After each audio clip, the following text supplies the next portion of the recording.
Hello and welcome to another episode of the Golden Hour Podcast, brought to you by the Polar Pro Studio. Today's guest is YouTuber and farmer Josh Sattin. Over the last 2 years, Josh has built a following of over 160,000 subscribers on YouTube and also has built a business selling products to restaurants and chefs all over Raleigh, North Carolina. The purpose of his channel is to educate and promote sustainable agriculture to people. He's really carved a niche out for himself in the farming community on YouTube because his quality and the level of production that he's putting into his videos is much higher than the rest. Josh reached out to me on Instagram, and I've never really been in the farming community on YouTube before. It's not something I personally have any interest in, but once I started seeing his videos, I really was excited to get him on the show. Not only has he grown as a filmmaker with no experience, but he's also been able to build a business doing YouTube full time. It was really interesting to hear Josh's journey on YouTube. So without any further ado, let's listen in on my conversation with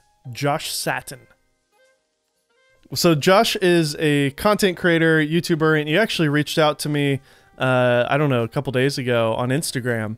And I took a look at your channel and was just really impressed with what you've been able to achieve as a farmer and doing farming content, a total niche that I'm not really aware of. It's not something that I personally follow. The only people that I've ever seen have been like when wildfires happen, and then some of these farmer YouTubers will share, you know, how much crop they lost or whatever, and then you can kind of go into the weeds of that. But it's amazing on YouTube how many different niches there are out there, and it's one of the topics of conversation often on this show is obviously the camera and filmmaking niche.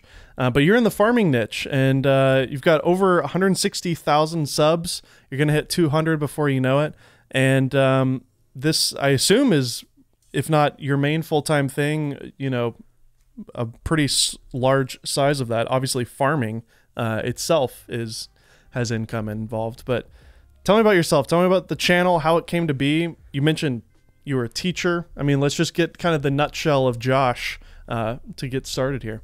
Yeah, absolutely. My background is pretty interesting, as most farmers that I talk to have pretty interesting backgrounds. Went to school for engineering and mathematics originally and taught high school math for 5 years. And then I was a professional brewer for 5 years. So that was an interesting change of pace. And after that, the face of a brewer for sure. Yeah, totally. I've got a face for radio, and you've got a face for brewing. Yeah. The funny thing is I had the beard before I was a brewer. So I fit the role pretty well. Yeah, so my wife and I are both from Boston originally, and we're now living in Raleigh, North Carolina.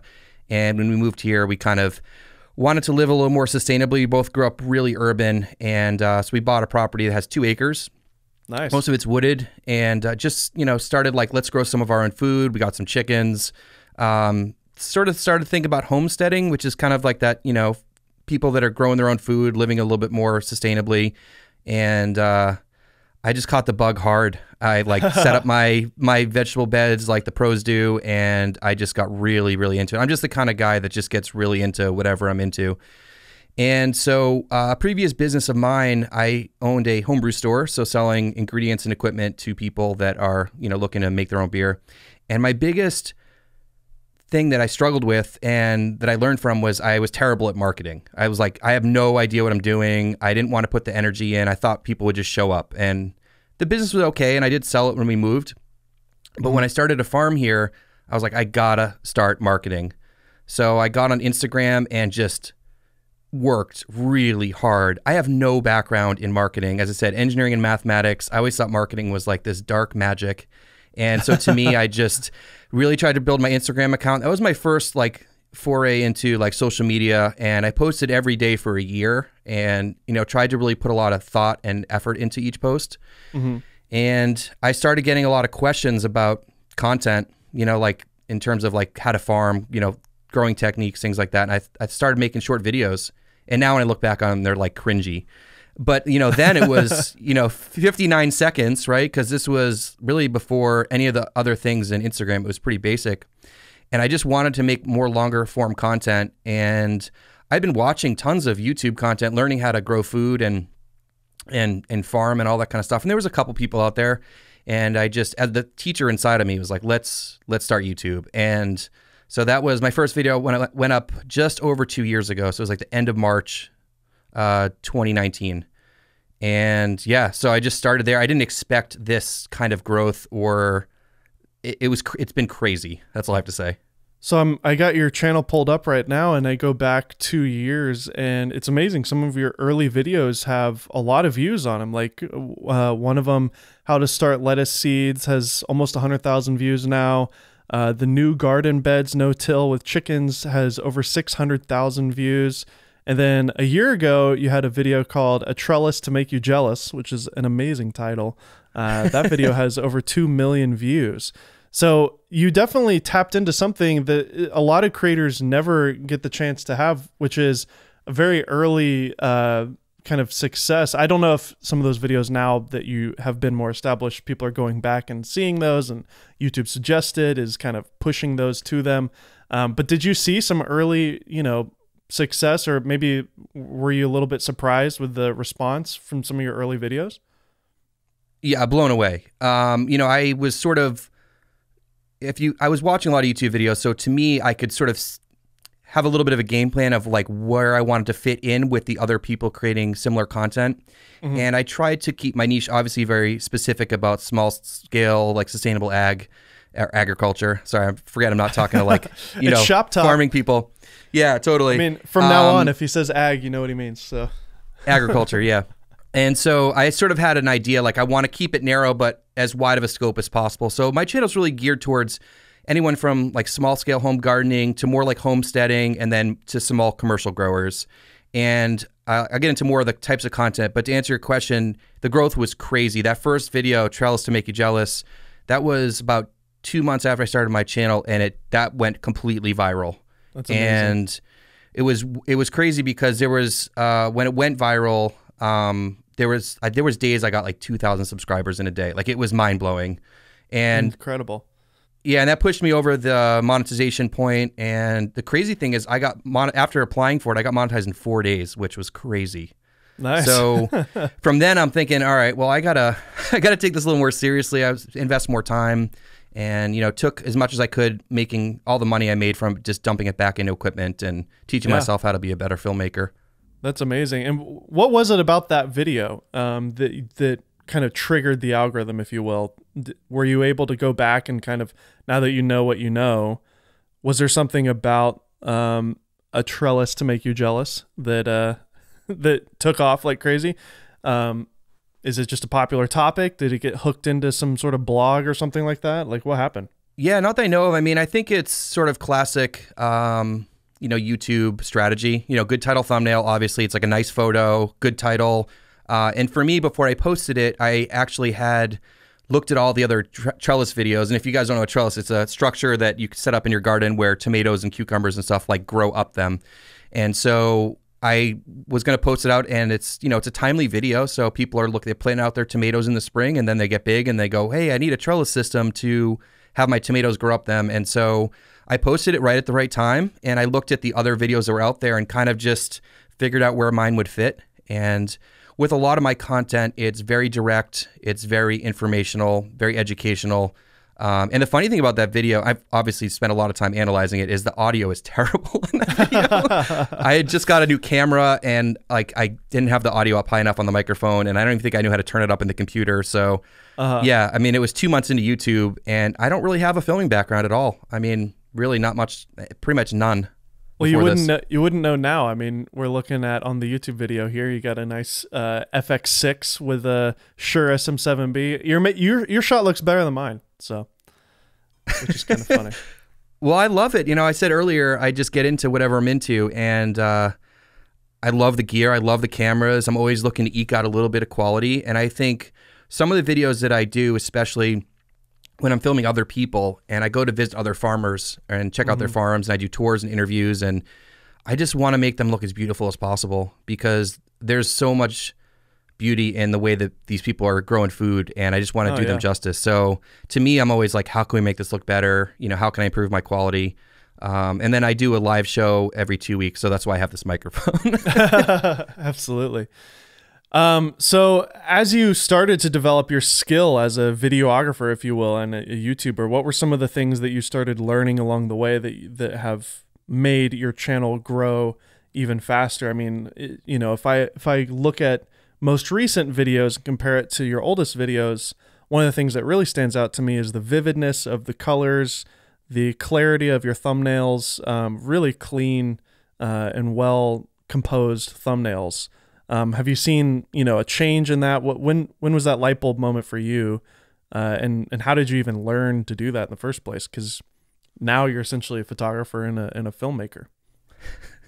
Thanks, Dave. I appreciate it. I think it's just when you're trying to do anything, you're trying to get better at it. And when you're like, hey, why did this not get views? You know, what's wrong with this thumbnail? What's wrong with this title? Or something that does work, you just analyze it over and over and over again until you're trying to figure it out. And to me, some of that stuff comes from, you know, what I've learned in farming, and permaculture is another buzzword that maybe some of you guys have heard, but permanent agriculture. And one of the things with that school of thought is that you do a lot of observation, and you like observe and then figure out what's going on and then make an adjustment to make it work. So to me, it's just been a lot of, you know, trial and error and learning. And obviously, I consume a lot of YouTube content as well about content creation. So just self-taught, and yeah, just working really hard at it. And I appreciate the comments about the colors and stuff. I think for me, I look at other people in the farming community. The videos don't look like this. A lot of them are handheld and shaky, and I use a tripod almost all the time, and just really try to, I mean, I can't imagine anyone else in the farming community shooting in log. You know what I mean? Like, I color grade everything. Yeah. Yeah, totally. I mean, when you're talking about other people in the niche though that are more shaky and handheld, like, do they have more views? Are they bigger channels too? So it's interesting because there's the homesteading community, which are the people that are not growing commercially, and that whole niche on YouTube is crazy. Like, those people get way more views than I do. Like, if I just walked around, to me, it's funny I say that, but like, you know, collecting eggs and having my kids run around and more of like a reality show kind of, you know, thing, those channels are monstrous. In the commercial small scale farming world, there's not many channels because most of the people are farmers. And so for me, like, I had to farm part-time to be able to do the YouTube channel. Yeah. They don't have time. You know, like, farming is extremely intensive on energy and time. So yeah, for me, I had to figure out a way to find a balance, and that's been really tricky. So I farm part-time. Yeah, I think it's, so you farm part-time so that your YouTube channel is also the other part. Yes, exactly. That's kind of funny. It's kind of like how a lot of the gear reviewers are. It's like we would shoot projects occasionally freelance so that we have footage for our reviews. You know what I mean? So it's like a weird meta thing where I'm a filmmaker, but I'm not making any films. I'm just reviewing cameras all the time, you know?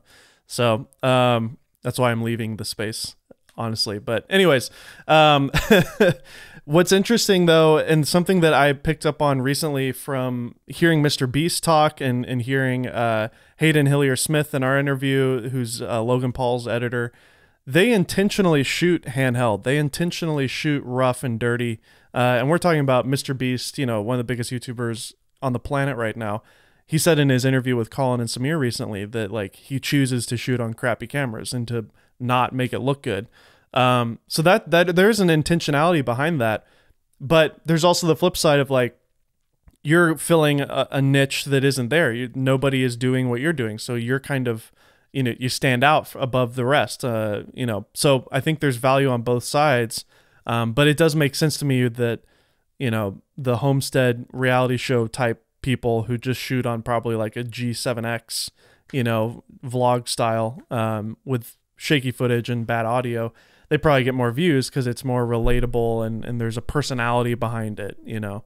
I mean, have you thought about that? Have you thought about, you know, am I going too far here with the production quality or, you know, things like that? Oh, absolutely. Like, do I need to be shooting like on a $6,000 rig when I'm like out in my backyard? Like, absolutely not. I think to me though, it's just when I'm making videos, like, I don't want to edit and put that out as a piece, right? Like, I'm not happy with it personally with the quality. So I'm just going to push it as far as I can and am able to.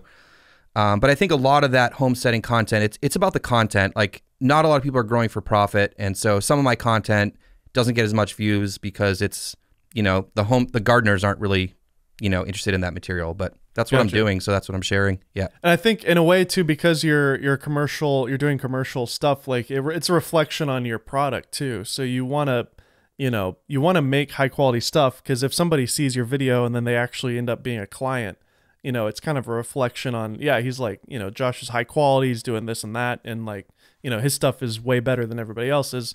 And that reflects down onto his crops, Yeah, I think you just got to be professional with everything you're doing. I mean, just do your best. And I feel like, with my videos, that's what I'm trying to do for sure. So what are some things that you would share to somebody who just comes up to you on the street and is like, hey, I want to start a YouTube channel. I'm interested in whatever, just some random hobby. Maybe it's a profession. I think it's great to have you on the show because you are in a niche that we don't typically get to explore. So are there some general rules of thumb when it comes to becoming a content creator that you would share to somebody starting out? It's not easy. And I think that you got to be real about, if you really want to get traction, like you have to put a lot of work in. I think people see the successes and, you see like, oh, Josh, you're at 160,000 subscribers. I'm like, do you know how many hours I've put into this? How much like struggle I've had learning how to use equipment? But I think the best thing is, as most creators say, like focus on content, focus on the story. And a lot of times in my world, if the audio is good, people don't care about the video. Like that's the reality. So if you're getting information out, I think that's important. Yeah, audio is key. It's really key. Important. Yeah. And for me, I've approached this very differently because I didn't mean for this to be income. I didn't mean for this to I just took sponsors a few months ago. So, I mean, I don't even know the subscriber count I was at, but I purposely held off. Like, I don't have a paywall. I don't even have a Patreon page. For me, it's most important to get this content out to help people grow food. So to me, the goal was never like grow the channel, make it a full-time job. But now that I'm getting paid for it, I can give time to it. So I don't think I really answered your question about noobs getting into content creation. No, you did. It's just like a lot of people think it's easy. I mean, it's obviously not easy. It takes a lot of time and consistency.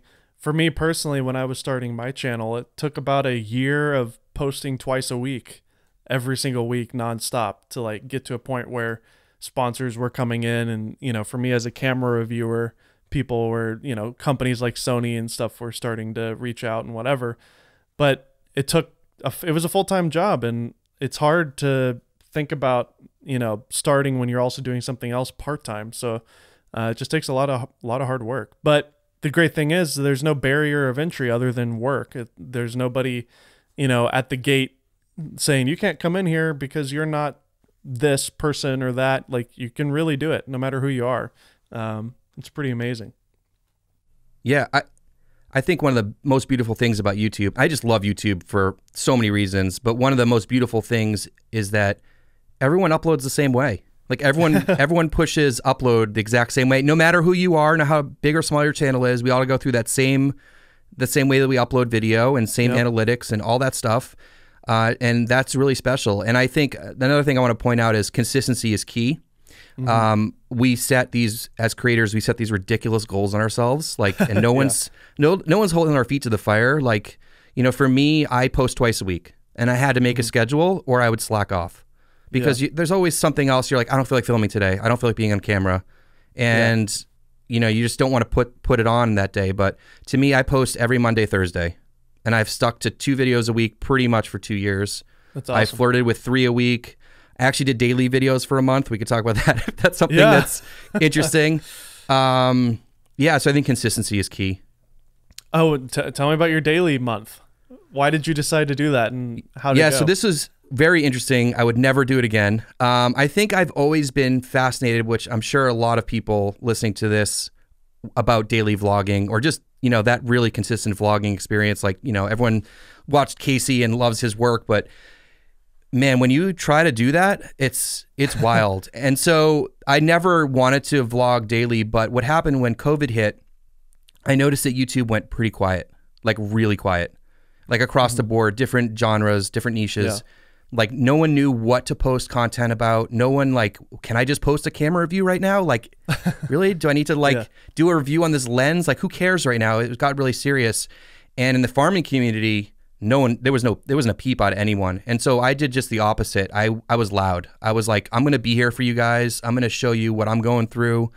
And I know a lot of people were just struggling with the whole thing, mentally, physically, just tired, just at home, but confused. And I was just like, I'm just going to be here every day. So I just vlogged for a month, and it was like mid-March through mid-April last year. And so how were you able to sustain that? Did you kind of lower the production quality of those particular videos and make it more of a linear, like beginning to end of your daily vlog kind of thing? Or no, I didn't. I still like graded everything, and you know, I couldn't like let it down, my quality. But yeah, shooting every day is really hard. I mean, it makes you more productive, I would say, because you're like, oh, I got to do something today because I got to film it. I did switch up styles. I did like a Q&A one day. I think I did a live thing one day. I tried like being a few days ahead to give myself a buffer. It didn't work. You get so confused because you're like, wait, did I say this yesterday? Did I say this 3 days ago? But yeah, it was a good experience. Got really good at working my camera. That's all I have to say. That's like great. Editing vlogs.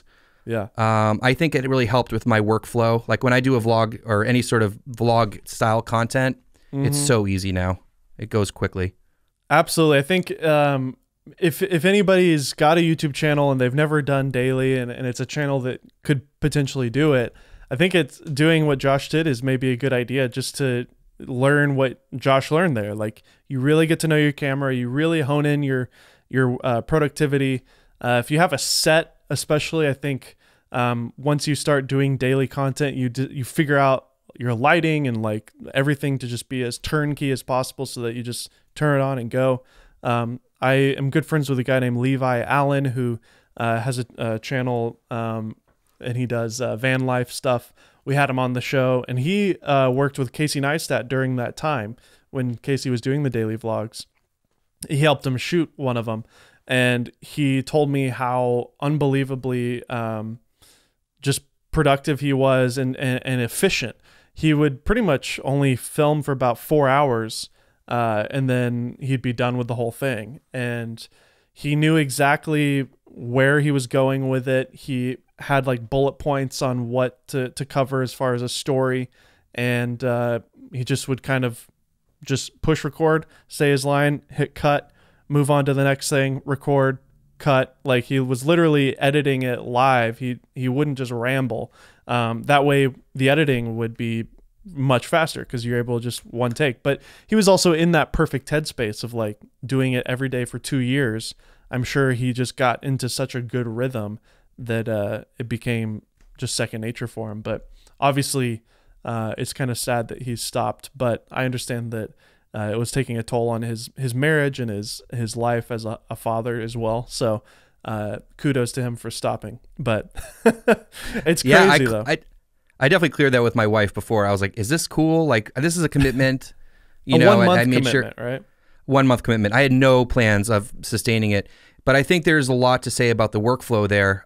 When I shoot content that's, you know, within a few hours, or even most of my stuff shot in a day. I generally don't like to drag things over a day. You know, shooting things in order helps a lot. Yeah. And I also notice, like, if I'm ever, you know, if I need any B-roll to overlay, like after I do a clip, I'll stop, I'll take those shots so that when I go to the edit, everything's in order. That has been huge for me.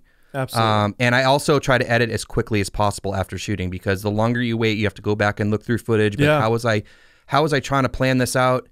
And with YouTube, at least in my world, like speed is king. So for me, like the faster I can get through a video, next, you know? Yeah, exactly. And I think you learn, if you do a daily like this, you really learn how to dial it in so that when you go back to a more normal routine, you can really take that with you and be more efficient. Yeah, and I want to talk a little bit about, so I make a lot of different kinds of content on my channel, and they all kind of are different in ways. So there are definitely days where I do vlog content. So it's, you know, follow me on my farm, like we're gonna, I don't know, turn over some beds, plant some stuff, or we have a project we're working on or something like that. And it's more of like, I just take the camera out and just document what happens during the day. And sometimes I just figure out the story as I go along. And then afterwards I'm like, wait, what's the title of this video? What did we do today?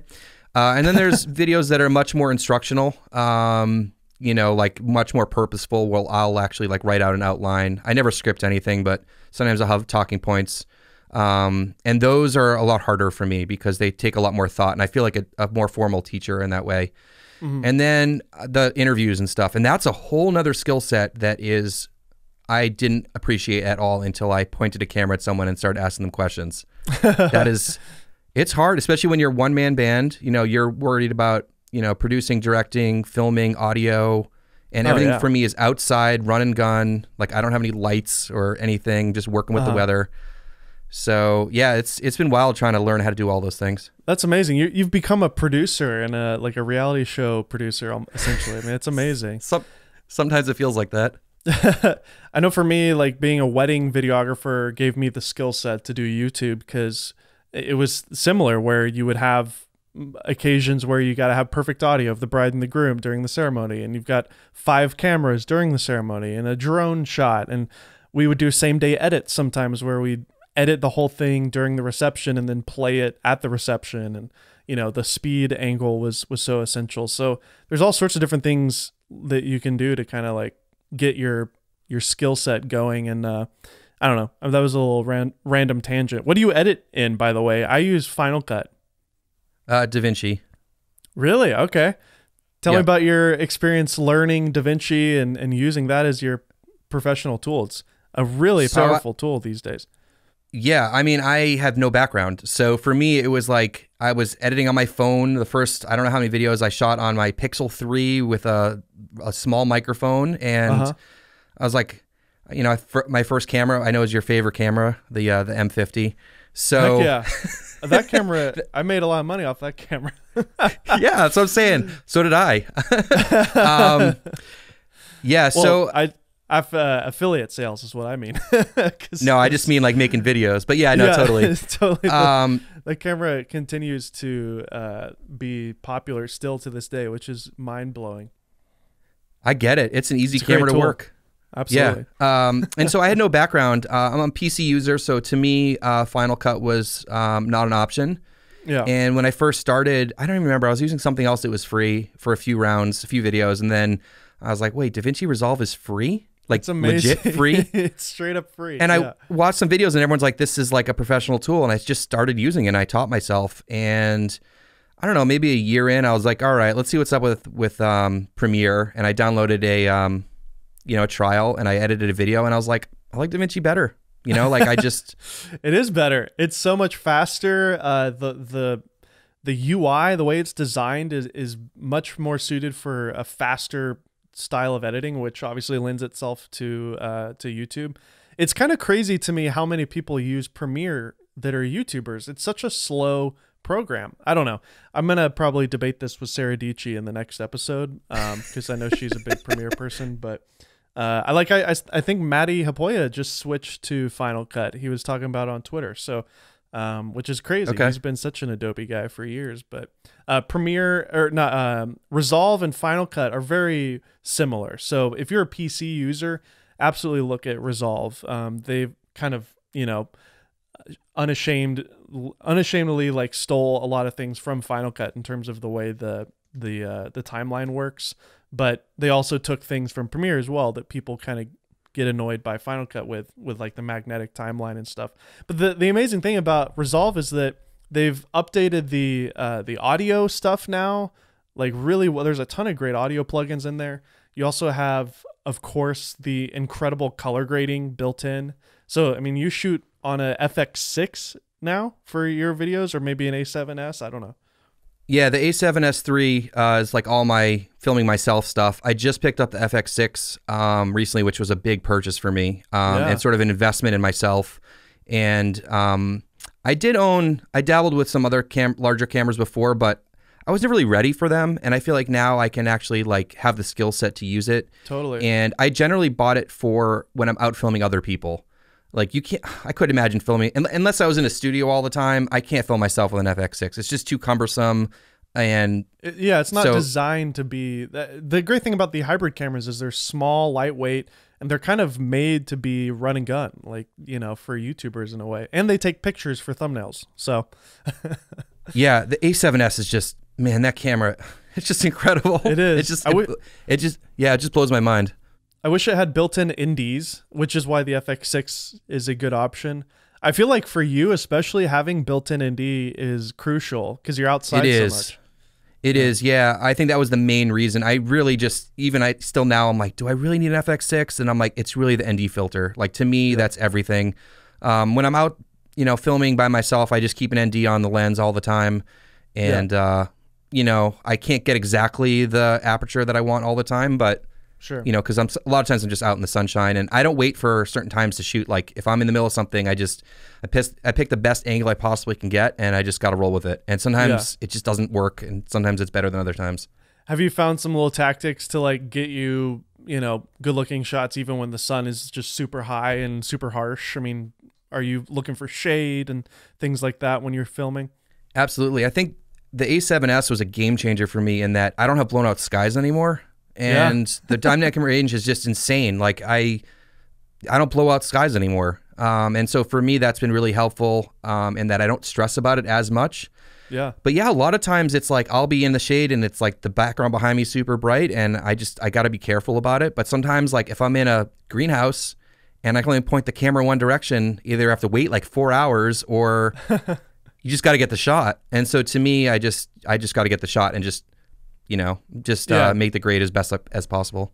Well, again, you're already doing more than most. So the fact that like the sky's blown out, it's like, so what? Like it's probably still better than all the other people in your niche, right? So yeah, and I'm obsessing about this stuff and no one notices. Like yeah, exactly. Well, that's the thing is you gotta think about your audience. Like your audience, they don't notice filmmaking techniques because they're not filmmakers, but they do, a little bit. If I change cameras, like people make comments. Oh, wow. If you've watched this far already, would you please consider subscribing down below and enable the bell notification? We post every single week on the Golden Hour podcast. Let's get back to my interview with Josh. Yeah, people, like you just said, they get used to a certain quality and they notice when it changes. So yeah, I think that they do notice. Yeah, absolutely. It's subconscious too, like the difference between frame rates, 24 frames per second, 30 and 60, all that type of stuff. Most people don't know what it is, but there's kind of a subconscious feeling that they can give you. Do you shoot 24 frames? Yeah, I do.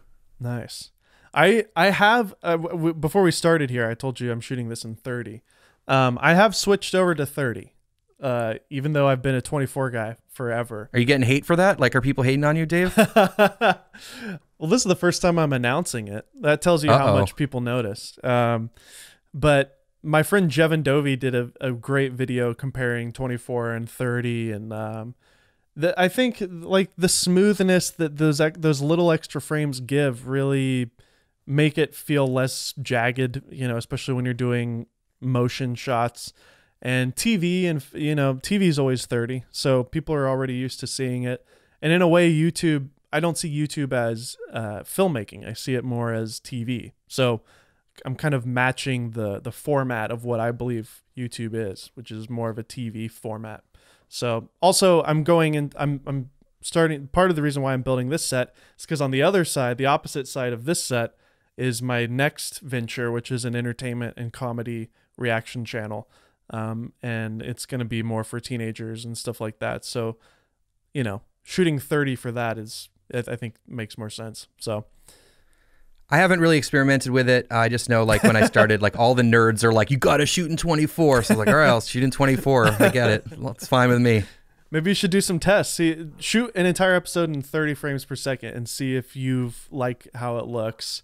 And see if anybody even notices. I bet nobody even can tell, to be honest. But no, probably not. Although I do like to stay consistent for the sake if I ever want to pull a clip from something else. And I have done that. I don't do it often, but if I go back and I try to grab something that's really old and I'm like, oh, I shot that on my phone, it's in 30. Like, yeah, you can slow it down. Slow it down to 24. You could slow 30 frames per second down to 24 by maybe 80% or something. And it fits in a 24 timeline. Then you get those few extra frames to give it a slight slow-mo effect. Yeah, I also like when I shoot slow motion, I get a little bit slower. So I don't know, it's kind of nice. Like if you're shooting 120 and you get a little bit more slow motion. See, we can nerd out about all this stuff all day long. I love this, man. I could talk about stuff all day. So, with your YouTube strategy moving forward, what are some of the things that you've got kind of in your brain lined up for next kind of chapter of your channel? I mean, you're at 160,000. I'm sure your goal is to hit 200 this year, hopefully. I'm sure you can do it. But sometimes subscribers isn't necessarily a good goal to have. It's more about sustainability and consistency. But anyways, what are some of the things that you're looking forward to with your channel and things that you're trying to push for? Yeah, so one thing I really loved, and I put a pause on it during like 7 months of COVID, was visiting other farms, just because I was like, I don't feel comfortable. I want to make sure everyone's okay with it. And it's different now because, I mean, you're outside and you keep distance and all that stuff. And so the risk was pretty low. And I think that's one of my favorite things, is to show other farms. And I spend way more time on those videos. Like, I mean, they're longer. I did some great videos telling stories about, certain farmers that, like one lady started a flower farm to give her a place for her autistic son to work and develop. There's so many cool people I've interviewed and got to talk with, and I love that, and it makes me more interested in doing documentary type work in the future. And I think that's sort of, like these short, like informal mini docs, I would call them. I mean, they're not like formal docs and that I would think of, but I'll talk during them and those sorts of things and interview the person. And so I really enjoy doing that. And now that the weather's nice, I'll start doing some more of those. I got to line up some and, just continue it. For me also, I've switched farms a few times in the last few years. I also ran a nonprofit urban farm last year during 2020. And so we rebuilt that farm from scratch. Cool. And that was a whole storyline. And I'm back home farming again. And that's been a storyline the last 3-4 months, rebuilding my farm. So I'm not really sure what's going to, moving forwards. I also do some video work with another farming group. And so we have some projects lined up there. And I'm really hoping to push a little bit beyond YouTube at this point. I really want to work on some projects that are not for YouTube. That's sort of my goal for this year. It's like documentary style stuff, or like just bigger projects, or? I mean, right now I know how to film like one thing. Like I know how to I know how to do farming content. And so for me, I just wanted some newer experiences. But I love documentaries in general, and that'd definitely be something I'd be interested in working on. Yeah. Have you thought about TikTok and YouTube Shorts and all that kind of stuff? No. Okay. I can barely keep up with Instagram at this point. I mean, I was hard on Instagram. I actually changed it from my farm name to just my name last year. And I was using that as a marketing thing for my farm to try to get customers. And now that YouTube is taking up so much time, I don't even have time for Instagram. Like I don't really post much over there. I don't know how to balance all these things. I have too many things going on. Yeah. So for me, I'm like, I'll just stick to what I do. Like otherwise it's like you're in shorts, you're in reels, you're in Clubhouse, you're in. I know, it's exhausting. Yeah. Yeah. I'm like, I don't know. I don't have FOMO for that stuff. Like just, I'm doing my thing, whatever. Have you thought about hiring shooters, editors, things like that, starting to build a team? Yeah, people have reached out to me. I just like doing it solo for now. It's just really simple. It's like on my time. Do I get the same production level? No. I don't think I could give up the edit. I don't think I could. I think it would be really, really hard. Well, I've heard interviews with Marquez Brownlee from MKBHD, and he even, I think, edits 90% of his videos. I think there's something to YouTube that lends itself to being a solo kind of creation. Obviously, if your name is part of the channel, it kind of is a reflection on this is the artist that you're following and this is their creation, However, that being said, scalability wise, you look at like Linus Tech Tips, one of the biggest tech channels. He's got, 7 channels. I think he's got 7 writers on staff, shooters, editors, all sorts of things. So he's running a TV network essentially at that scale. So there's just 2 different directions you can go with it. And Casey Neistat is a great example of a solo kind of creator, editor type of thing. But he did have people working for him when he was doing the daily vlogs. I think he had a music person who their entire job was finding tracks. And then I think I heard he had a foundational editor as well. But interesting. That's interesting to hear about Marquez. That gives me even more respect for Marquez, even though I already had a lot of respect for that guy. Oh, yeah. He does have a team of writers yeah, now and shooters, obviously, but it's still a smaller team. He's got about, I think, 5 or 6 people there. So for a channel of his size, it's still pretty small. I wish someone would pick out music for me. I waste way too much time trying to find music for every video. Yeah. It's amazing what you can hire people to do, like little things that can really help, like a thumbnail artist or a, I have a friend who worked for John Prosser from not John Prosser. I don't remember, some tech channel. Anyways, they have like a guy on staff that literally works on thumbnails and titles. And it's like, man, that'd be so great if you had somebody that was just sitting there coming up with thumbnails and titles for your videos, Is there something that switched for you when you started learning about YouTube? When you first started out, it's probably like, okay, this, I'm just going to make a video about X. Like now when you think about a video, I would imagine that you're thinking about the title, the thumbnail, the presentation of it. Is this going to get more views than this? Or do you just kind of go out and just make what you want? Because, what the hell? First of all, I hate making titles and thumbnails. So that I would love to send that out. I have a friend of mine that helps me a lot with that. He's also a podcaster, YouTuber, and I work with him on collaborative projects. So we sort of bounce a lot of that stuff off each other. And I think that's really helpful if you have someone that you can work creatively with and, say, hey, this is an idea, and we'll go back. It'll start happening. We'll just start firing back text, and it's like, all right, we got the title for this, and bouncing ideas around. That's been really helpful for me, but he would rather do titles and thumbnails than make videos, and I would much rather make videos than do titles and thumbnails. I don't like it. It's like, it's really hard, and you never really know what's going to work and what's not. So to what you're asking about, when I'm thinking about videos, I think a lot about it because at this point, some of my income is related to YouTube, so I need it to perform. And I think once you have that pressure on yourself, that changes everything. Like when I first started, I was like, whatever, this is fun. And then you're like, okay, well, how much did I make this month? So it changes it for sure. If you could be the CEO of YouTube, what would be one of the changes that you would make to the platform? Is there one specific frustration that you've had with YouTube? Take out the dislike button. Take it out completely? Yeah, no thumbs down. What's the point? It's for YouTube's algorithm to know if people like it. But most people don't understand that. They just go, thumbs down, and like, I'll post a video and like within an hour there's like multiple thumbs downs, and I'm like, yeah. I think they recently they're beta testing that, right? Like the idea of not showing the amount of dislikes. The dislike button still exists. It's just, I think they're doing, I don't know if you saw, they announced it recently that they're removing the number itself so that did that already start? Yeah, they're rolling it out. I think it's beta testing right now. But yeah, the idea is that they still get their data. Like if there really is somebody that truly dislikes it, they get that data, and the creator gets to see that, but there's no visual number, which may deter those people who just do it because they hate you,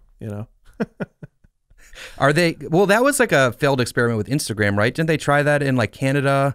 Didn't they put it back in? Yeah, I think you're right. But is there a dislike? There's not a dislike on Instagram. No, just like, no. But they got rid of the like. Yeah, the number. All right. Well, that's interesting for sure. Are they going to start getting rid of view counts and stuff? Like, at some point, like, I don't know. Maybe people are complaining about the dislike button. I'm not sure. Yeah, I don't know. I would assume that it has to do with, they're always doing analytical things. So there's got to be a reason for it. There might be a skew of the people who dislike purely because they want to see that number go up or something, But yeah, it is funny how if you're a YouTuber, no matter what size you are, you probably have a hater out there, and you're never a success until you get your haters. And it's pretty funny how quickly people will dislike a video without even watching it, Yeah, I think that's one thing that when people ask about being a YouTuber is the haters. Like you could have 100 amazing comments and one person says something and they're just a troll. They're firing things off. They're not having a good day, whatever. And you'll sit and you'll think about that comment and you're like, man, maybe I don't know about this thing, or yeah, it's that you have a really thick skin. And most days I'm like, whatever, but some days they get to you. You have to be aware of that. Yeah, totally. You have to have a thick skin to be on the internet professionally, because there's just a lot of terrible people out there who just are angry. And just being more of a public person. I mean, people know who I am in my community, and like I purposely don't show my wife or kids, like, ever.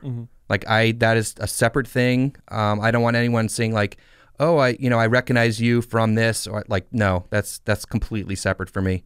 Yeah, same here. I try to limit that, especially after getting robbed twice. I never promote where I am. So you gotta be careful with that. Have you had like some creepy fan interactions? Have people come to your farm?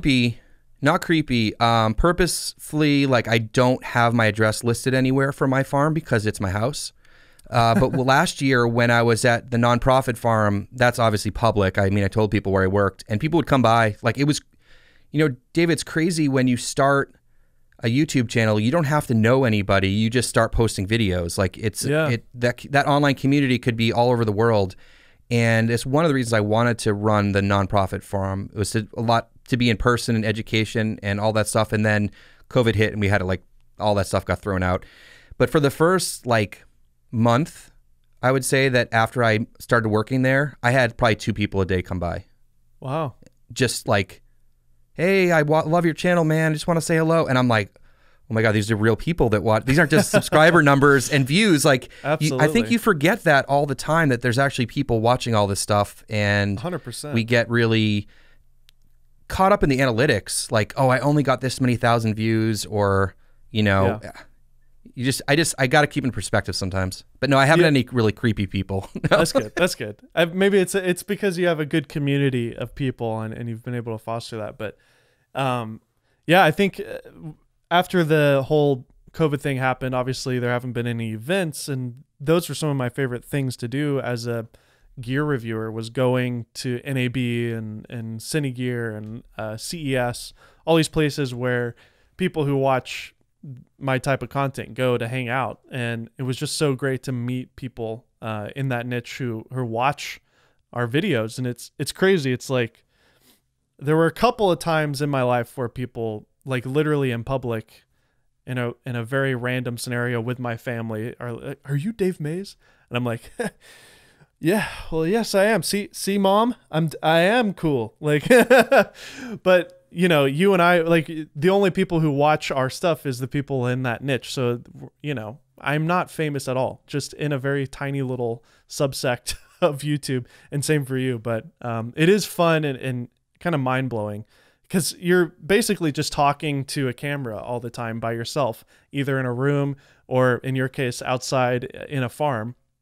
And it's a lonely kind of job, I have a friend who's a professional comedian, and he talks about how that's a lonely job as well. Like, you are speaking in front of people on stage, and you do have interactions with people, but for the most part, you're just in a hotel by yourself, traveling on planes and buses and whatever. Musicians, all type of entertainers like that. It's a lonely profession, because you may be impacting thousands of people. In our case, videos, and in their case, being on stage. But at the end of the day, it is you and a camera, and that's about it.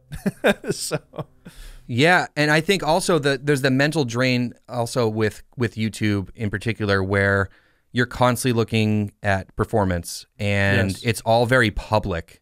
It's like, oh, how good did that video do? How did it not do?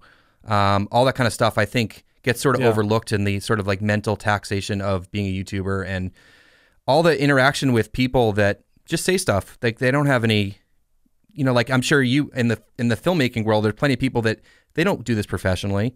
They don't have any skin in the game, yet they're going to tell you everything you did wrong. And like, for me in the farming world, I get that all the time, and I'm like, you've never grown a vegetable before, or you've never sold a vegetable before. Yeah. And so I think it's hard to, like, keep all that together when you're trying to, be positive. Can you imagine what it's like to be a professional athlete? Like, no, the amount of fans and hate that you get from people who literally have never, ever considered or been on the field, or, raced a car or whatever. The amount of pressure that they get, I could imagine, especially now that social media is a thing. I'm currently watching the Formula One show on Netflix. It's really, I highly recommend it. I've never had any interest in F1 racing, But now I'm like a total uber fan of it because the amount of drama and the amount of intensity of the sport is crazy. But you see some of the behind the scenes of like, you know, one of the drivers is just really kind of like one comment from a tweet really affected him. And he was like, people forget that we're people and that words hurt. And even celebrities could look at a tweet that somebody says negatively and you kind of put it out there. And in our case, somebody in a comment section may say something and they don't see you as a real person.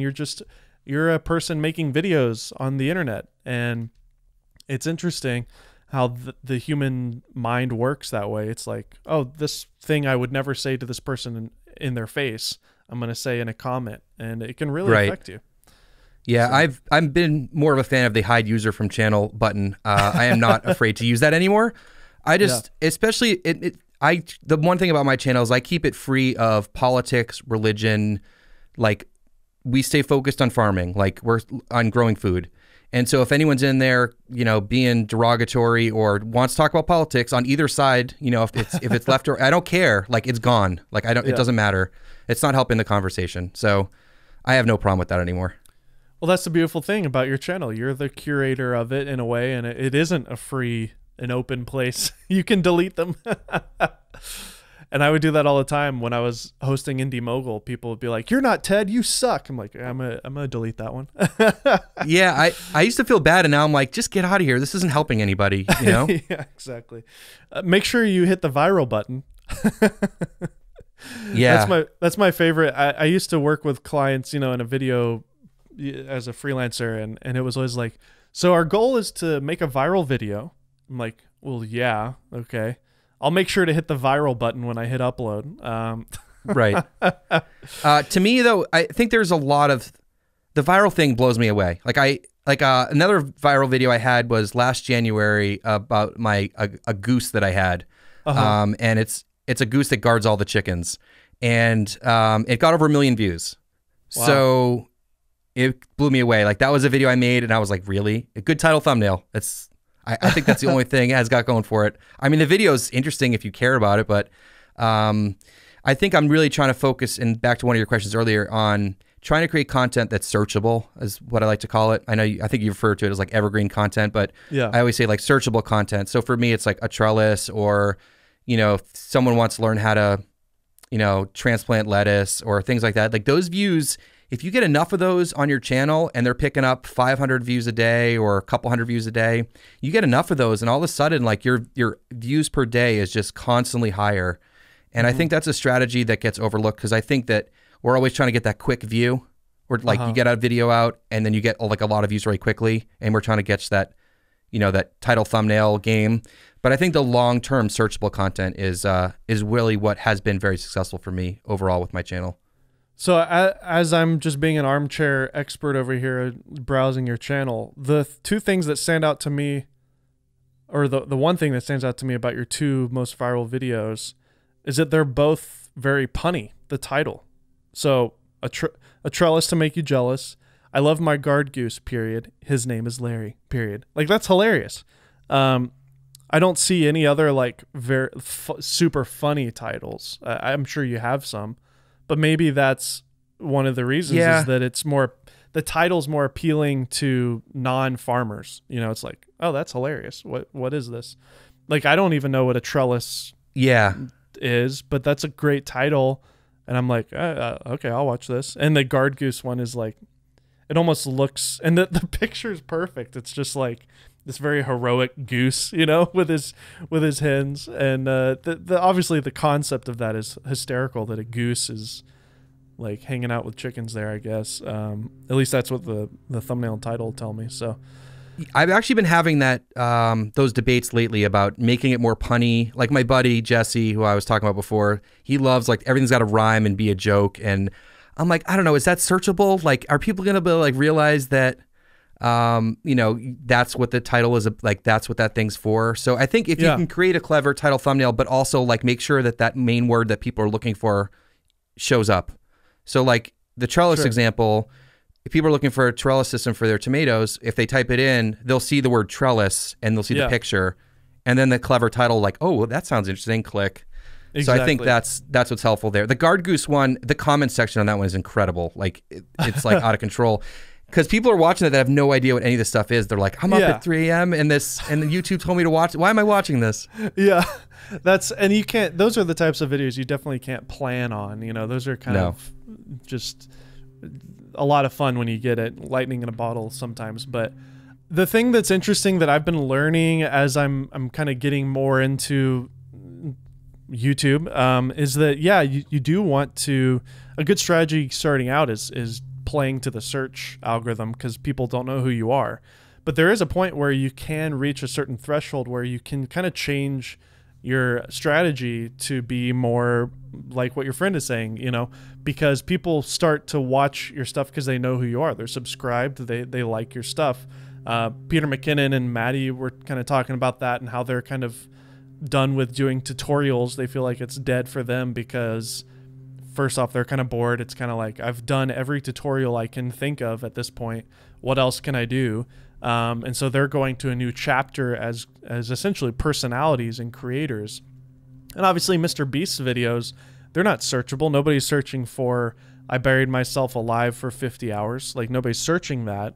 So, but the title is so clickable that every time YouTube shows it to somebody, people click on it. So I think that's a great example of the goose thumbnail and title, is that every time YouTube suggests it to people, it has a higher than average click-through rate because it's such an interesting and clickable title and thumbnail. So you can also think about it that way. Like, yes, this isn't a searchable term, but it sure is clickable because it's, you know, very catchy or whatever, you know.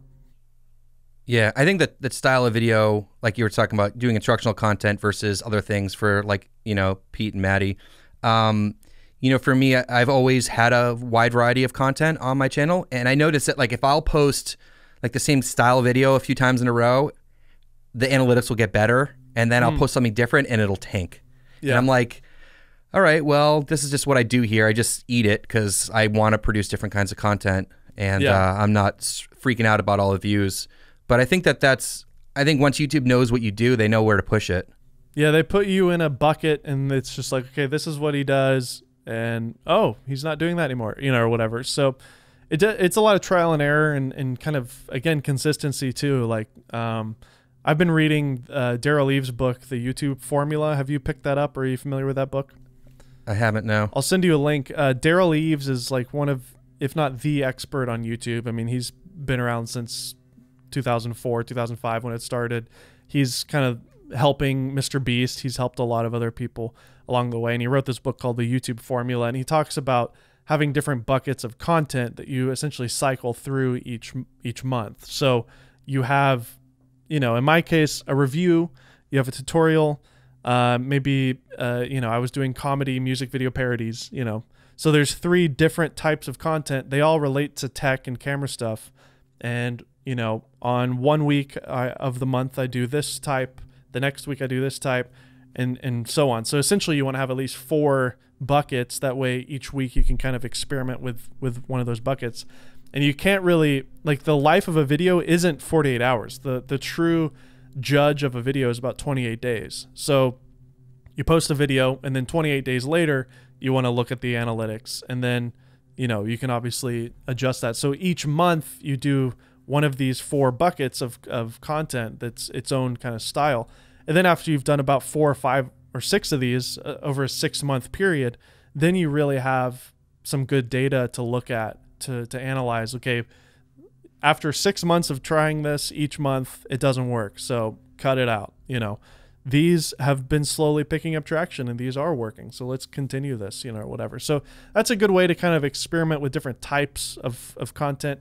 However, if you want to be like crazy successful, finding one thing that works every time and just like being perfect and proficient at that one thing is probably still going to be your best bet. Mr. Beast, again, is the best example of that. His main channel, every video is better than the last, and he continues to make them more ridiculous. And he's like, I have ideas to do on it, but they're not as good, and so I'm just not going to do them. And, you know, he's kind of stubborn in that way. He doesn't make any money on that channel too, I've heard him say, which is kind of hilarious. His other channels help sustain the main channel.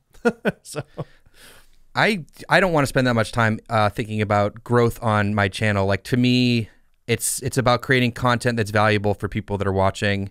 And I personally try to just make the next video better than the last. If it's, you know, how organized I am, you know, the quality of the video, the content. And it's nice to see growth, and it's been fun. Like, it's a lot of fun, you know, because there's a feedback loop there. But to me, it's just never been my goal, and I'm just blown away where I'm at this point. Like, I don't know, like that's why I watch a lot of other kinds of content, because in the farming space, I don't see a lot of what I'm doing. And so for me, like, I need to, you know, get ideas from elsewhere for content and styles and things like that. And I pulled a lot of influence from a lot of different people. I think all of us, you know, watch other creators and like, oh, I like that little bit, or I like, you know, I want to mix in some 120. I want some time lapses. I want to mix in the music like this. You know, there's some days you get lazy and you just talk to the camera for like 10 minutes. And there's some days you like really want to make things more intricate because you have more time or energy. Yeah. It's kind of all over the place. I don't know. I'm not like trying to make the channel like be this big in so much time. I'm just feeling lucky that I have an audience and people are interested in what I'm doing. So that's how kind of I feel about it. I think that's a great way to close it out. And I think it's important to remember that the only true person that you're competing with is yourself. And as long as you're building upon that and getting better and learning and growing and also making a difference in people's lives, that's a positive change. What else could you ask for? I mean, you have a wife, you have kids, you got a great family, you got a great job. At the end of the day, like, how many views do we need to make? How much money do we need to make? For me personally, I get joy and peace and happiness from the perfect balance of work and my actual life and the relationships that I have, because that's really all that matters. So. Agreed 100%. And I think a lot of my mission on my channel and the other work that I do with agriculture is really about helping with sustainable agriculture and growing food in a way that's healthier for the planet and healthier for us. And so I'm just a small part. I'm just a drop in the bucket. And if just a few people are growing a little bit more food at home, or get a couple chickens or whatever from, you know, it's amazing. Some of the comments I get from people and DMs that like, hey, I just started a farm and I'm making money and it's unbelievable. I just grew my first whatever. That stuff is mind blowing. That is like the coolest part about it for me, for sure. Well, Josh, thank you so much for coming on the show and for being a guest. It was really enlightening for me to learn about the farming community. And everybody go check out Josh's channel. We'll link it in the description and in the show notes below. I'll have to have you on again sometime. Thanks again, Josh. We'll talk to you later. I absolutely appreciate it, Dave. Thank you so much for having me. I hope you guys enjoyed my conversation with Josh Sattin. Please subscribe to the Golden Hour podcast if you haven't already, and enable the bell notification. Comment down below and let me know some of the things that stood out to you in my interview with Josh, and maybe click this link here where you can watch another one of our videos. Once again, I'm your host, Dave Mays. This is the Golden Hour podcast, and we'll see you next week.